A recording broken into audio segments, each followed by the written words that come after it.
How to fix if OnePlus is not connecting to car.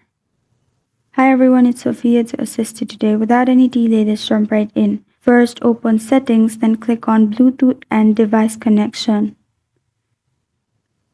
Then turn on your Bluetooth. After turning on your Bluetooth, click on Bluetooth again. Then click on Pair New Device. You'll find your car's Bluetooth in here. Simply click on that and connect it.